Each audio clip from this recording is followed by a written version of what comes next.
It's my pleasure to introduce Sven. He's going to speak about rigidity for the space-time positive mass theorem. Thanks very much for the introduction, and thanks very much for the organizers for giving me this opportunity to speak here. And let's start with the startup.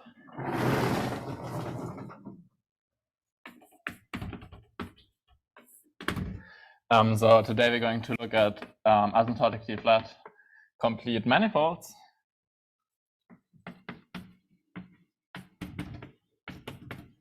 And in mathematical relativity, they're used to model isolated gravitational systems such as stars, black holes, or galaxies. And let me draw you here some picture of one example.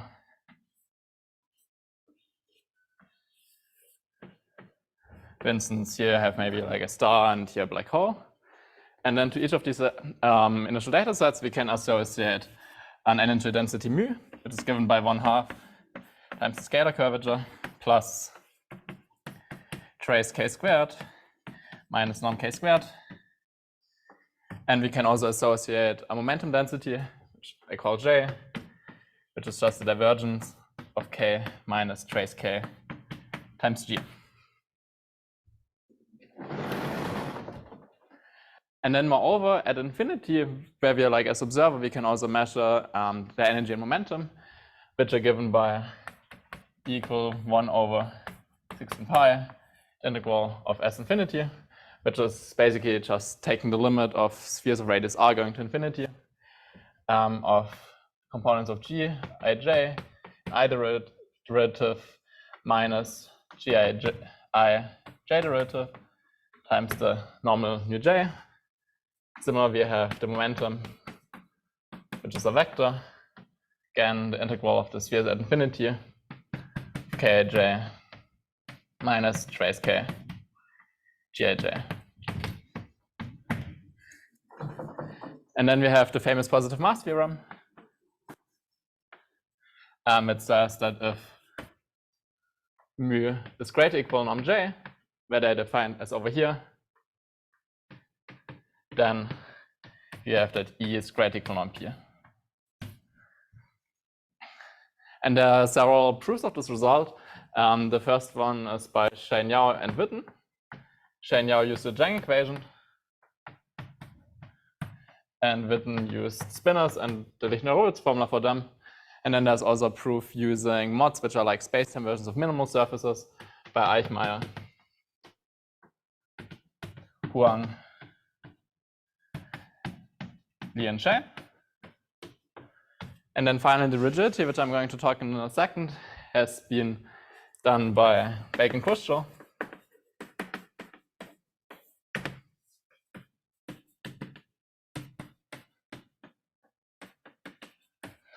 And there's also a beautiful paper by Huang and Dia.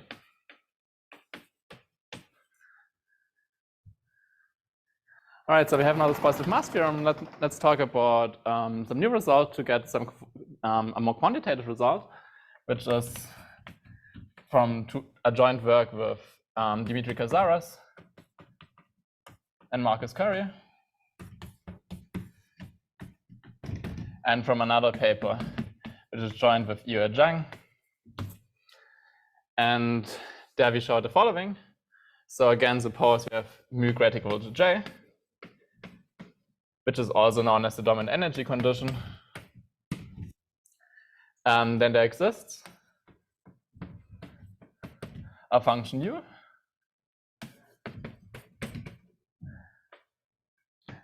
which satisfies or solves Laplace u equal to minus trace k norm gradient u, and such that the following formula holds. Namely, we have E minus norm p is greater or equal to the integral over this quadratic term Hessian of u plus k norm gradient u, right, by norm gradient u. And then we get two terms involving mu and j. We get 2 mu norm gradient u plus 2 scalar product of j and gradient u. And note that this term is quadratic, so it's always non-negative. Moreover, if the dominant energy condition holds, then this term over here is also non-negative. So in particular, we get this is greater or equal to 0, and it implies the positive mass theorem. Moreover, if E is equal to P, then E equal to P equal to 0, and MGK arises a subset of Minkowski space. And I would also like to highlight that we're basically the first result where no additional technical assumption, like some decay assumptions, etc., is needed. So I don't need to assume anything else besides what's here.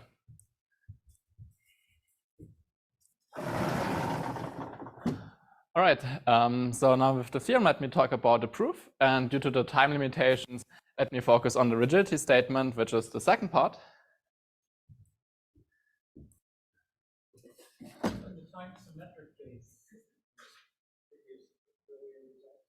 Yes, good question, thank you.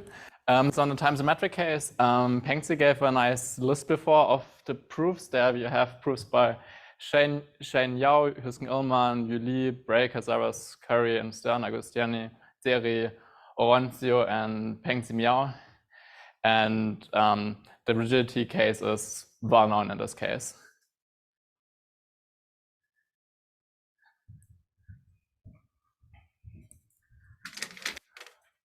All right, so let's talk about the proof. And as I just mentioned, I have to focus on the rigidity. And basically, that proceeds in 5 steps. So the first step is to observe, if you want to show that we are in Minkowski space, is to observe that by the fundamental theorem of hypersurfaces, or the Lorentzian version of this, it suffices to verify the Gauss-Kodazzi equations.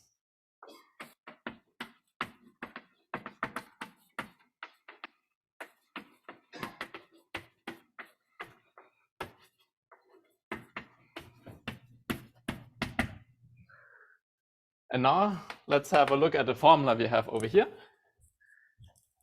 Namely, if E is equal to non-P, then this term over here is 0.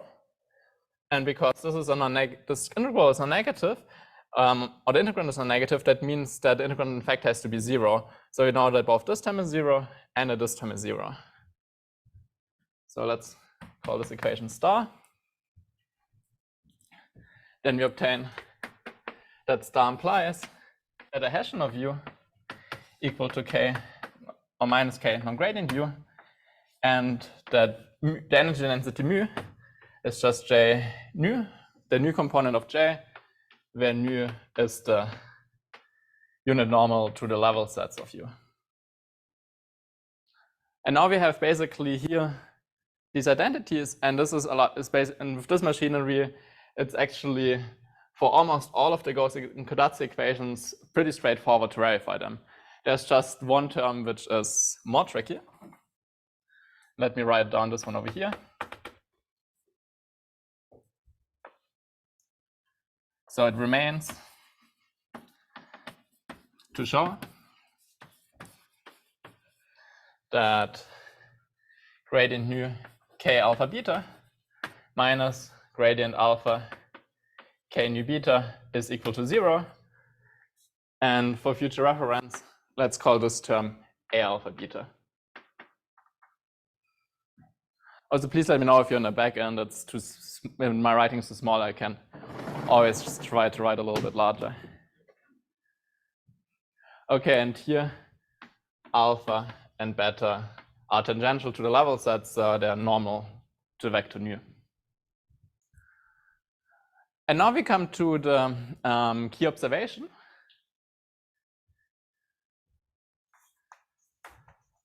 Namely, this tensor a alpha beta is actually the Hessian of a function. So we have that a alpha beta is equal to gradient u squared, and then times the Hessian with respect to sigma, where sigma is a level set, of some function f.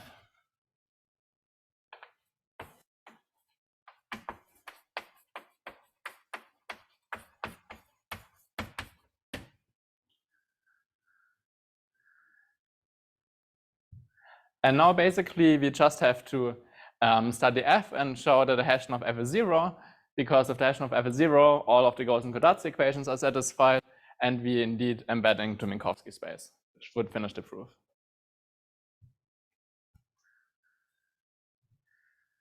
And now the next step is to observe that f actually satisfies a nice differential equation. Namely, on each level set sigma, you have that the Laplace of sigma of f is actually just gradient u inverse times the moment times the energy density mu. But if recall, mu is assumed to be greater equal norm j. So in particular, this is greater equal to 0. And we see that f is subharmonic. So now suddenly we have all the PDE tools at our disposal and can use them to study f. So in particular, we then get with Liouville's theorem. This tells us then that f is linear on each level set, which implies that the Hessian is 0.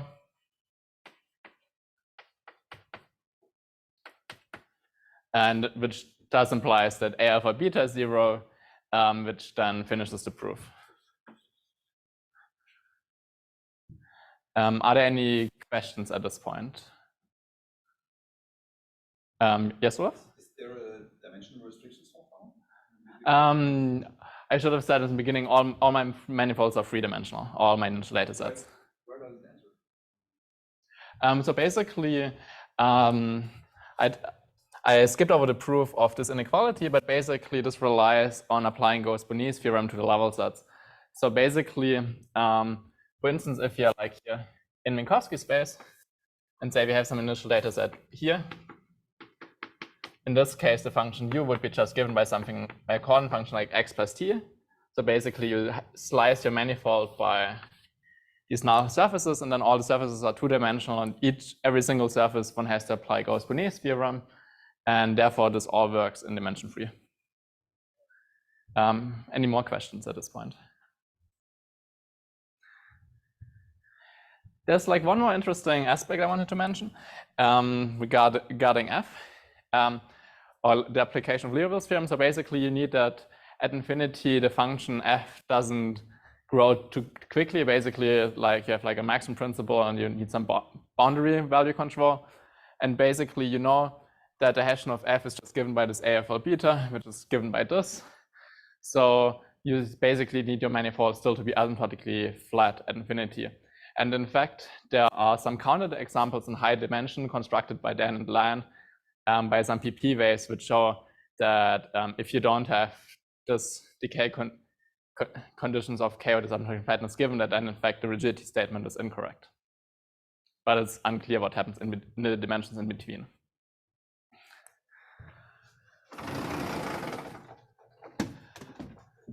All right, so I gave you a quick overview now how these functions u which satisfy this PDE, which are called spacetime harmonic functions, can be used to establish the rigidity of the spacetime positive mass theorem. So that raises the question, okay, we have this, so what's next?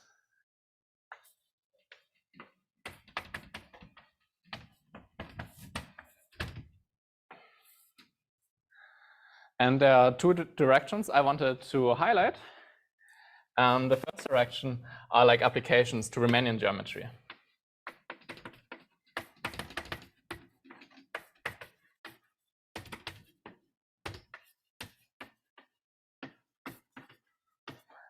Which is from a joint work with, again, Dimitri, Marcus, and Iwe, and appeared on Archive around last week ago.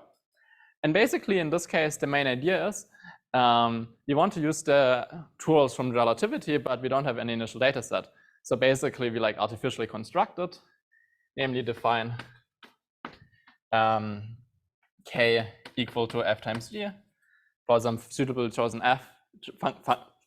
chosen function f, and then do like the same machinery.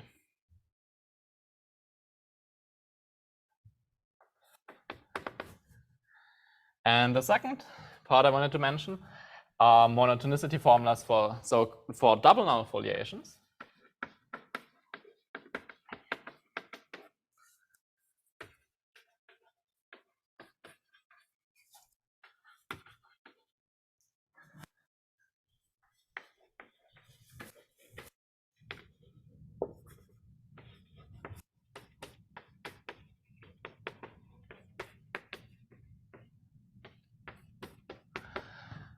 And basically, what I've already drawn here, we have here our initial data set, MGK, and basically those level sets, they model like a null foliation. You have your initial data set and slice it by those null planes.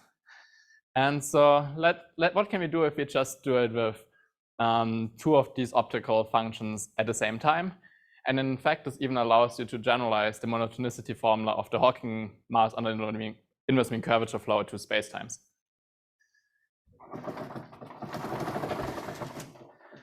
So here I was drawing before a picture already. So basically the model we have, if we have an initial data set in Minkowski space, then our model functions are not going to be x plus t as over here, but they're going to be r plus t and r minus t. And then where these past and future null counts intersect initial data sets, that's going to be then basically like our level sets here. Like that's like the U level set. And then we have similar here the V level set. And interestingly, you also get a monogenicity formula, which in particular implies this one over here, but it also implies the one for the Hawking mass under inverse mean curvature flow, and also the monogenicity formula for harmonic and p-harmonic functions, which has been studied in this beautiful paper by Agostinani, Mazzeri, Mantegazza, and Lorentzian. So I meant to write down, because it's a little bit lengthy, before the lecture, but I only went halfway through it. So basically, the equation we now have to study is this one. So basically, given some parameter a in 0 to 1, which basically corresponds to the p-harmonicity being between 1 and 2, you can consider solutions to the system of PDEs given over here. What is the second thing? So are you looking at a hypersurface in Minkowski or a general initial data set? Yeah, or basically a MGK, some initial data set, or can also be just can also be compact, asymptotically flat. So basically, it's a general initial data set. Yes. I think you talked about double null foliation, so you probably want to establish initial data set for spacetime. Or basically, it's sort of like a fake double null foliation, similar like this is like a fake null foliation over here. Or basically, you like pretend to be in a spacetime and pretend basically to slice it with these null planes. But in general, it's just from like the three-dimensional point of view, you don't need a four-dimensional spacetime. Okay, so that actually is not spacetime. Yes, so it's all like three-dimensional. Is there any connection to? I'm not sure yet. Okay, so we have here basically this equation, which is, it's like a system, but the coupling is actually pretty mild. And then basically what you get is that you get basically like a monogenicity formula for this kind of system, which is like a double null foliation monogenicity. So given this PDE, then it's basically just a pointwise computation. So basically it's basically just the product and the chain rule you're using. And then what you get is that the divergence of some vector field y, which I'm going to write down in a second, is here h squared plus, which I'm also going to find in a second, of u squared minus a squared h squared u nu squared divided by norm gradient u, and then a similar term involving v.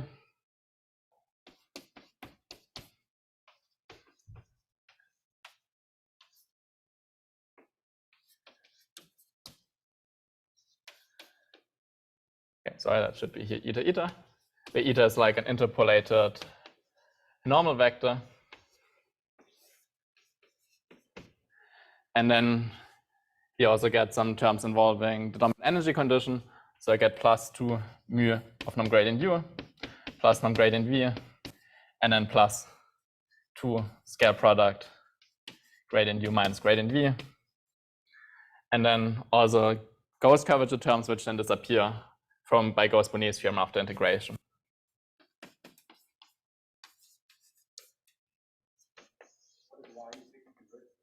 That's a vector field depending on second derivatives of u and v. Basically, if you integrate it by parts, it gives you something like the Hawking mass. Yeah, I think I'm running out of time, so and because it's a bit lengthy to write down both of these terms, I just leave it here. And thanks very much for your attention.